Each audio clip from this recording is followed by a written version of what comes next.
छोटा राजन, जिसका असल नाम राजेंद्र सदाशिव निकलजे है, 13 जनवरी 1959 को मुंबई के चेंबूर के एक गांव में पैदा हुआ था। उसका बचपन गरीबी और संघर्ष में बीता। चेंबूर के इस इलाके में, जो आपराधिक गतिविधियों का एक गढ़ था, छोटा राजन ने अपने आँखों से अपराध और गुंडा राज का प्रारंभ देखा। उसका जीवन ये दिखाता है कि कैसे एक आम आदमी का बेटा मुंबई के अंडरवर्ल्ड का एक प्रमुख गैंगस्टर बन गया और फिर अपने एक वक्त के सबसे करीब मित्र दाऊद इब्राहिम का जानी दुश्मन बन गया।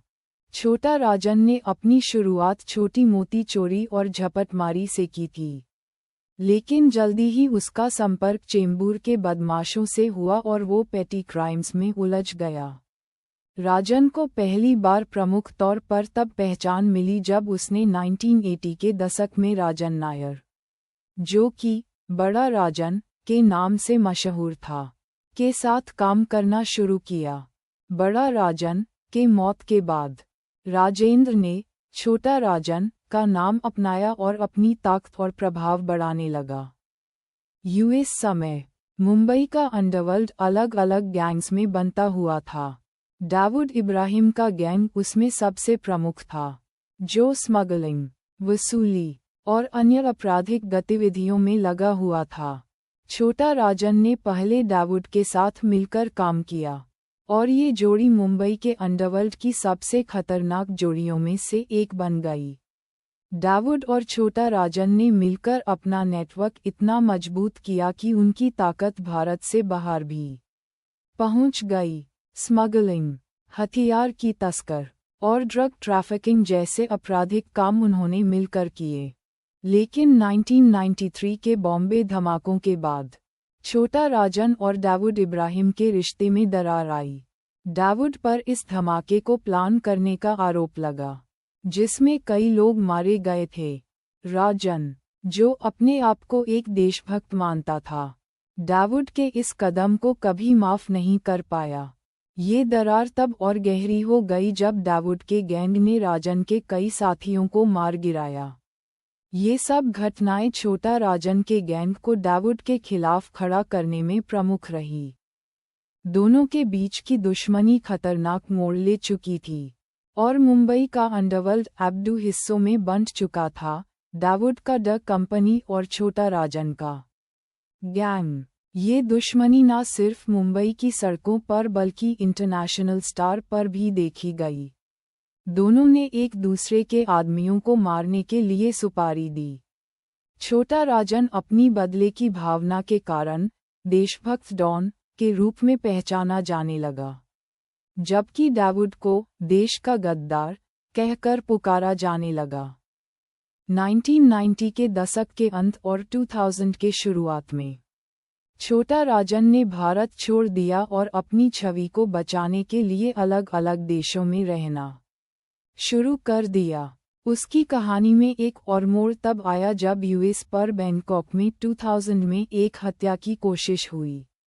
दाऊद के साथियों ने बैंकॉक के एक होटल में उस पे गोली चलाई, लेकिन वो बच गया।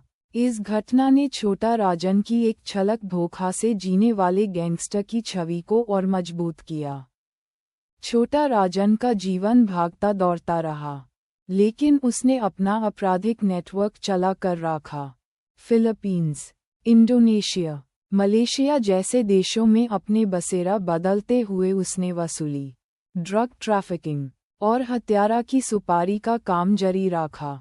उसका नाम अक्सर मुंबई के आपराधिक दस्तावेजों में आता रहा। राजन के लिए सबसे बड़ा मोड़ तब आया जब उसने दाऊद के दुश्मनों और कई देशों की एजेंसी से संबंध बनाना शुरू किया। कहते हैं कि भारत की इंटेलिजेंस एजेंसीज ने दाऊद का इंफॉर्मेशन लेने के लिए राजन का इस्तेमाल किया, जो अपना आपराधिक नेटवर्क चलने के साथ साथ देशभक्ति के प्रदर्शन में भी लगा रहा। 2015 में छोटा राजन को इंडोनेशिया के बाली में गिरफ्तार किया गया। भारत की इंटेलिजेंस एजेंसीज ने इस बार का पूरा फायदा उठाया और उससे भारत लौटा लिया। ये एक बड़ी जीत थी भारतीय कानून व्यवस्था के लिए। जो लगभग 25 साल से इस अंडरवर्ल्ड डॉन को ढूंढ रही थी। मुंबई लाने के बाद राजन पर कई केसेस चलाए गए, जिनमें हत्या, वसूली और अन्य आपराधिक गतिविधियां शामिल थीं। जेल में रहने के दौरान छोटा राजन ने अपने ऊपर लगाए गए कई आरोपों को कबूल किया, लेकिन डेविड के खिलाफ अपने विरोध को बरकरार रखा।